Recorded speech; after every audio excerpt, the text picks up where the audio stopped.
Hello दोस्तों, कैसे हैं आप। मैं दीपक मिश्रा स्वागत करता हूं आपका अपने YouTube चैनल वो भयानक यादों में। दोस्तों, अगर आपको मेरी कहानियां थोड़ी भी पसंद आती हैं तो कृपा करके लाइक तो कर ही दिया करें दोस्तों। इसमें आपका क्या जाता है। सब्सक्राइब करना आपकी मर्जी के ऊपर में है। कमेंट करना तो बहुत दूर की बात है। मैं काफ़ी दिनों से देख रहा हूँ, ना आप लोग कहानी पे लाइक करते हैं, ना सब्सक्राइब करते हैं, ना ही किसी प्रकार का कोई कमेंट करते हैं। ठीक है, यह आपके अपने मन की बात है। बढ़ते हैं कहानी की तरफ। आज की कहानी है प्रेतराज। जी हाँ दोस्तों, यह कहानी मेरे एक दोस्त ने, जिनका नाम बनवारी लाल था, 1995 में मुझे सुनाई थी। और यह कहानी उनके पिताजी ने उन्हें सुनाई थी। कहानी थी कि एक गांव में किशन नाम का एक व्यक्ति रहा करता था। उसके आगे पीछे कोई नहीं था। बचपन में ही उसके माता पिता का साया उसके सर से उठ चुका था। वह गांव में लोगों के घरों में पानी भरा करता था। उसके बदले में लोग उसे कुछ खाने पीने की चीज़ें दे दिया करते थे। बस उसी से उसका भरण पोषण हुआ करता था। कभी कभी तीज त्योहारों में उसे लोग कपड़े दे दिया करते थे। बस इसी से उसका जीवन चल रहा था। और सभी के घरों में पानी भरने के बाद वह बेचारा गांव के पास पीपल के झाड़ के नीचे जाकर बैठ जाता, जहां चौपाल भरा करती थी। गांव के लोग, बुजुर्ग लोग वहां पे बैठ के बातें किया करते थे। अक्सर एक बात उसके कान में हमेशा आ जाती थी।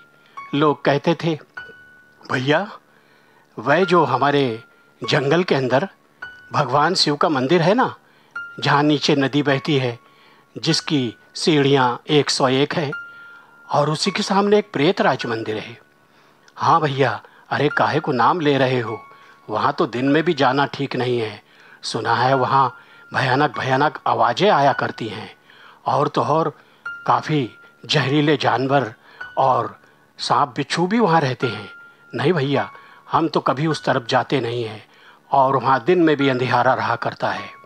यह सुना करता था। तभी एक बुजुर्ग ने कहा, भैया, आपने कभी एक बार भी उस मंदिर को नहीं देखा कि उसके दरवाजे पर क्या लिखा हुआ है। क्या लिखा है भैया। अरे भैया, शंकर जी का जो मंदिर है ना, उसके दरवाजे पे एक ताम्र पत्र लगा हुआ है, जिसमें संस्कृत में लिखा हुआ है कि जो भी व्यक्ति शिवरात्रि की रात को 101 कलश जल लाकर भगवान शिव के ऊपर अर्जित कर देगा, वह सम्राट बनेगा। क्या कह रहे हो भैया। अरे भला ऐसा कभी हो सकता है क्या। किसी ने किया है क्या कभी। नहीं भैया, ये तो हमारे बाप दादाओं के ज़माने से हम सुनते आ रहे हैं, पर आज तक करके किसी ने नहीं देखा। अब तो ये बात हो गई कि वहाँ कोई जाता भी नहीं है। यह सुनता रहा।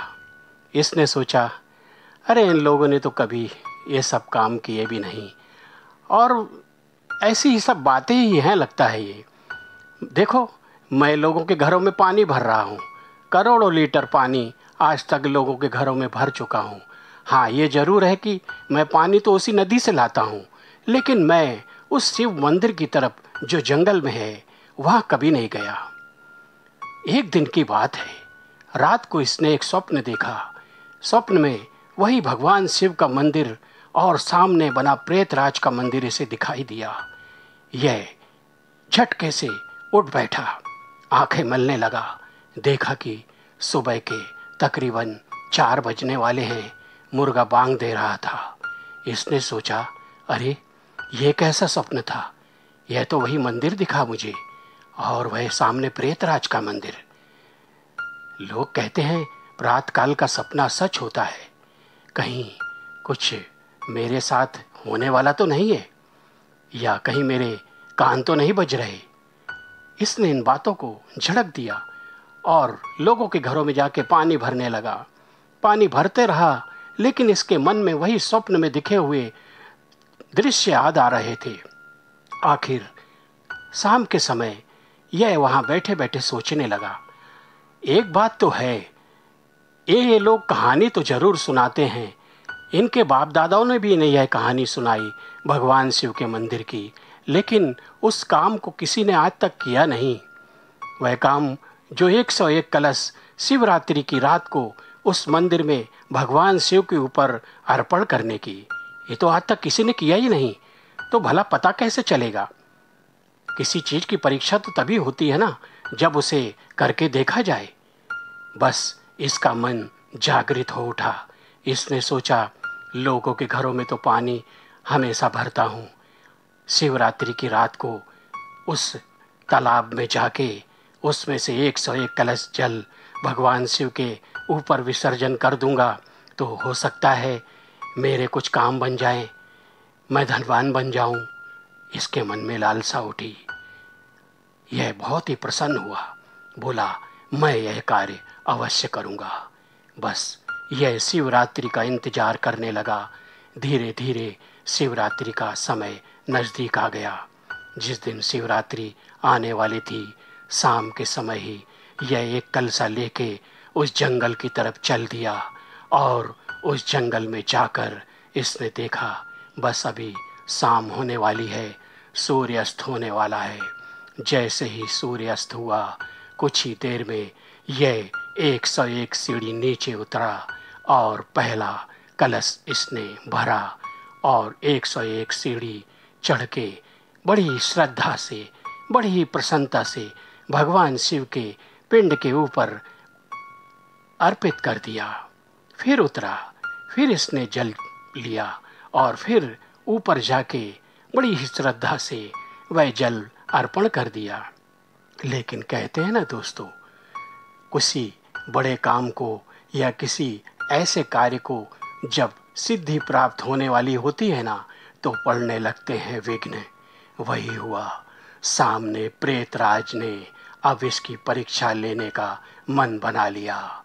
उन्होंने अपने भूतों को हुक्म दिया कि इसकी परीक्षा लो, लगता है यह सफल हो जाएगा। हम ऐसा होने नहीं देंगे, हम ऐसा होने नहीं देंगे। बस दोस्तों, चारों तरफ भयानक आवाजें गूंजने लगीं, जंगली जानवरों की, भेड़ियों की, सियारों की, उल्लुओं की। और इन आवाजों से यह घबराने लगा। अरे, यह कैसी आवाजें? कहीं कोई जंगली जानवर मुझ पे हमला ना कर दे।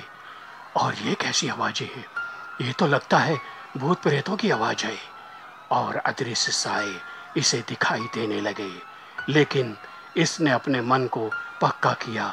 इसने कहा, अरे, कहते हैं कोई अच्छा काम करने लगो तो इस प्रकार के विघ्न तो आते ही है। अब तक तो आधे से ज़्यादा कल से मैंने अर्पण कर दिए, बस थोड़े ही बाकी हैं, इन्हें भी अर्पण कर दूं। बस वह नीचे उतरा, 101 सीढ़ी नीचे, फिर जल भरा और ऊपर जाके अर्पण करने लगा। करते करते काफी करीब पहुंच गया, 90, 95। अचानक भयानक भूत प्रेतों ने इसका रास्ता रोकना शुरू कर दिया। लेकिन यह ओम नमः शिवाय, ओम नमः शिवाय कहता हुआ मंदिर में जाके जल अर्पण करने लगा। भूत प्रेतों ने इसे छुआ नहीं, खाली वे डरा रहे थे। कभी जंगली जानवर आके दहाड़ मारते तो यह सिहार उठता। और अचानक इसके मन में क्रोध उत्पन्न होने लगा। अरे यार, कहीं ऐसा तो नहीं कि ये सब बकवास की बातें हों? हाँ, अगर ऐसा होता तो अब तक कुछ तो लक्षण पता चलते। उल्टा ये डरावने भूत प्रेत, जंगली जानवर परेशान करने लगे। अरे भगवान थोड़ी भी मदद नहीं कर सकते क्या? यह बड़बड़ाने लगा, अति क्रोध में पहुंच गया। धीरे धीरे कलश का जल 100 तक पहुंच गया। बस क्या था, इसके सर पर क्रोध चढ़कर बोलने लगा। प्रेतराज ने भी भयानक हुक्म दे दिया, किसी भी प्रकार से इसका यह 101वां जल अर्पण नहीं होना चाहिए। लेकिन यह भी जिद्दी था। यह भी बड़बड़ाते बड़बड़ाते कोसते हुए भगवान शिव को, अरे सब बकवास की बातें हैं, ठीक है, 101 है ना, अब एक कलसा बचा है, एक भी अर्पण कर देता हूँ। और वह आखिरी कलसा भर के लड़खड़ाते हुए किसी तरह शिव के मंदिर के अंदर घुसा और अति क्रोध में उसने कलश को उठाया और कहा, ये लो 101 कलश। और अति क्रोध में शिव जी की पिंडी के ऊपर वह कलशा ही पटक दिया। तब क्या था, अचानक शिव जी की पिंडी बीच से फट गई और एक भयानक आवाज के साथ भगवान शिव त्रिशूल लेकर विकराल रूप में वहां प्रकट हो गए। उसे देखकर इसकी घिघी बंध गई। भगवान शिव बोले, रे मूर्ख, अगर तूने जिस कार्य को श्रद्धा से शुरू किया था, यह आखिरी कलशा भी तूने अगर श्रद्धा से अर्पण कर दिया होता तो तू जरूर यहाँ का राजा बनता। लेकिन अब इससे पहले कि मैं अपना क्रोध से तुझे भस्म कर दूं, यहाँ से चला जा, यहाँ से चला जा। इतना सुनते ही यह उल्टे पैर मंदिर से भागा। भगदड़ मच गई। भूत प्रेत इसके पीछे लग गए और उन्होंने इसे नोच खसोट डाला। यह किसी तरह लड़खड़ाते लड़खड़ाते गांव तक पहुंचा। सब तक प्रात काल हो चुकी थी। लोगों ने इसकी हालत को देखा।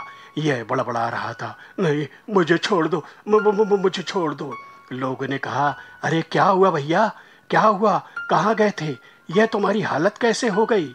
लेकिन यह अपनी स्मृति खो चुका था, मानो पागल सा हो गया था। फिर कभी यह किसी के घर पे पानी भरने लायक न रहा।